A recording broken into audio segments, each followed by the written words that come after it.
Un article sur contrepoint.org. Interdiction des véhicules thermiques neufs, un suicide. Non. Faux. Alors pourquoi je fais une vidéo de ça? Parce que j'ai vu pas mal de conneries dans cet article, on va essayer de débunker tout ça. Le Parlement européen a adopté le 8 juin 2022 la directive visant à interdire la commercialisation de véhicules thermiques, voitures et petits utilitaires, neufs du coup, à partir du 1er janvier 2035. La décision est lourde de conséquences pour le citoyen sur le plan de l'usage. La faisabilité universelle du VE étant loin d'être démontrée, et elle aussi lourde de conséquences pour l'industrie automobile européenne obligée de se restructurer totalement en moins de 15 ans. La filière produit 7% du PIB et emploie 10% de la main-d'œuvre manufacturière. Quel usage pour les voitures électriques? Comparé aux thermiques, les VE se caractérisent par une faible autonomie et des longs temps de charge. Ces caractéristiques convergent vers la même conclusion, la voiture électrique est un véhicule urbain et périurbain, et non un véhicule routier. Ah bon? Allez dire ça aux propriétaires de Tesla ou de Kia EV6 ou Ioniq 5, ou même Kona et Niro, qui sont capables de faire des trajets énormes. N'importe quoi, son application doit se restreindre à des petits véhicules de faible autonomie, batterie de 20 à 30 kWh, des parcours journaliers n'excédant pas 150 km et des longs temps de charge sur des prises de faible puissance, utilisées la nuit au domicile et le jour au bureau. Sur l'ensemble des kilomètres parcourus, 75% sont dédiés à des trajets quotidiens de moins de 100 km, contre 25% pour les trajets longue distance.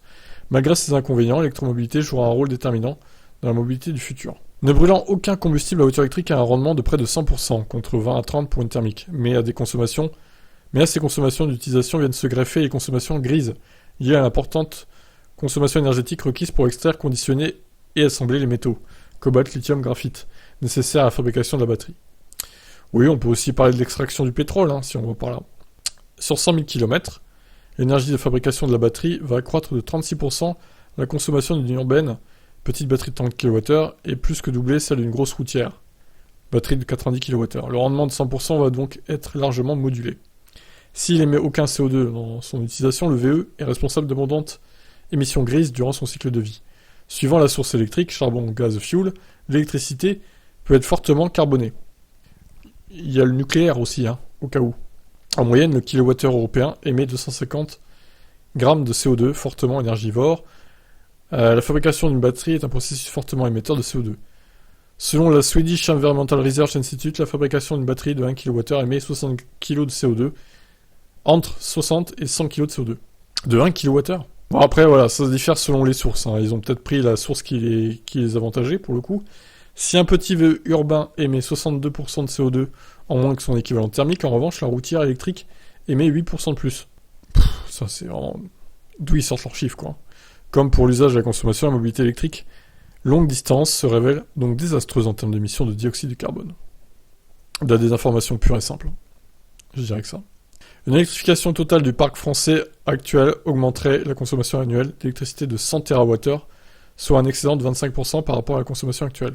Tout en étant significatif, cet accroissement ne constitue pas un point de blocage. En revanche, la surdemande en puissance électrique, de l'ordre de 30 gigawatts, représente jusqu'à 40% de la puissance nominale consommée aux heures de pointe l'hiver.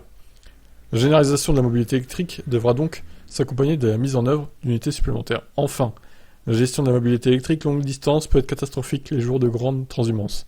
Ainsi, la gestion du flux critique des véhicules à première route nécessiterait 42 000 bornes de 240 kW.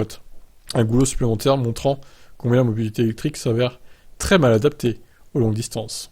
Élément clé de la mobilité électrique, les batteries lithium-ion sont aujourd'hui fabriquées en grande majorité dans le sud-est asiatique. Mais la construction des batteries n'est pas le seul élément d'indépendance nationale à considérer.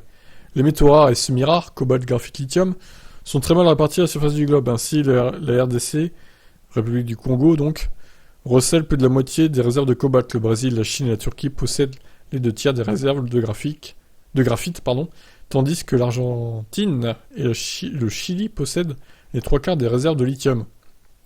Le passage de la mobilité thermique à électrique transforma donc notre dépendance pétrolière en dépendance minière.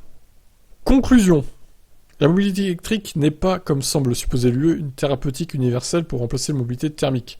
Si elle représente la solution la plus pertinente en déplacement urbain, son utilisation sur les longues distances est très contestable à la fois en termes d'usage, de consommation et d'émissions de CO2. Mais en fait, non.